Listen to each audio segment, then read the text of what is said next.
দেশের প্রাচীন ও ঐতিহ্যবাহী ছাত্র সংগঠন বাংলাদেশ ছাত্রলীগের ৭৫তম প্রতিষ্ঠাবার্ষিকী আজ। ১৯৪৮ সালের ৪ জানুয়ারি ঢাকা বিশ্ববিদ্যালয়ে বাংলাদেশ ছাত্রলীগের প্রতিষ্ঠা করেন হাজার বছরের শ্রেষ্ঠ বাঙালি জাতির জনক বঙ্গবন্ধু শেখ মুজিবুর রহমান। এদিকে দিনভর নানা আয়োজনে উদযাপিত হয় সংগঠনটির প্রতিষ্ঠাবার্ষিকী। বিস্তারিত জানাচ্ছেন সহকর্মী শওকত সাগর।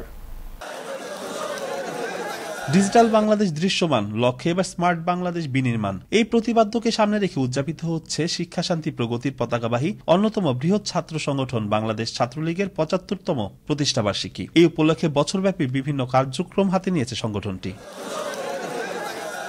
বুধবার সকাল ৬টায় কেন্দ্রীয় কার্যালয়ে জাতীয় ও দলীয় পতাকা উত্তোলনের মধ্য দিয়ে শুরু হয় ছাত্রলীগের সাংগঠনিক কার্যক্রম। এরপর ধানমন্ডিতে জাতির পিতা বঙ্গবন্ধু শেখ মুজিবুর রহমানের প্রতিকৃতিতে শ্রদ্ধা নিবেদন করে সংগঠনটির নেতাকর্মীরা।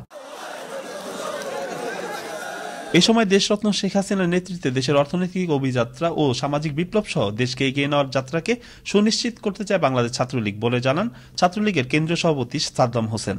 জাতির পিতার স্বপ্নের সোনার বাংলা গড়ার সংগ্রামে আমরা আগামী দিনে আরো বলিয়ান থাকব এবং ছাত্রলীগের সর্বস্তরের নেতাকর্মীরা বঙ্গবন্ধু দেশরত্ন শেখ হাসিনার নেতৃত্বে আমাদের যে অসাধারণ অর্থনৈতিক অভিযাত্রা, আমাদের যে সামাজিক সাংস্কৃতিক বিপ্লব, ডিজিটাল বিপ্লবের ধাপ পার হয়ে স্মার্ট বাংলাদেশের পথে আমাদের অভিযাত্রা, সেই যাত্রাকে আমরা সুনিশ্চিত করতে চাই এবং আমাদের শিক্ষা প্রতিষ্ঠানগুলো যেন স্মার্ট প্রতিষ্ঠানে পরিণত হয়, স্মার্ট ক্যাম্পাসে পরিণত হয়, চতুর্থ শিল্প বিপ্লব এবং ২১ শতকের চ্যালেঞ্জ মোকাবেলা করার উপযোগী হয়। এছাড়া প্রধানমন্ত্রী শেখ হাসিনার চলার পথকে মসৃণ রাখাই ছাত্রলীগের প্রধান চ্যালেঞ্জ বলে জানান সংগঠনটির সাধারণ সম্পাদক শেখ ওয়ালি আসিফ ইনান।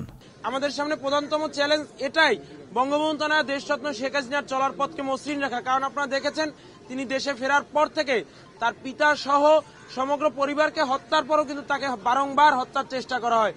আমাদের বাংলাদেশ ছাত্রলীগের আশা ভরসার শেষ ঠিকানা, বাংলাদেশের মানুষের ভাগ্যোন্নয়নের শেষ ঠিকানা দেশরত্ন শেখ হাসিনাকে নিরাপদ রাখা, তার চলার পথকে কণ্টকমুক্ত রাখা।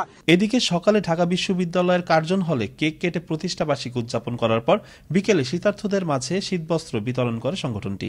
এছাড়া শুক্রবার দুপুরে প্রতিষ্ঠাবার্ষিকী উপলক্ষে এক বর্ণাঢ্য শোভাযাত্রা আয়োজন করতে যাচ্ছে বাংলাদেশ ছাত্রলীগ।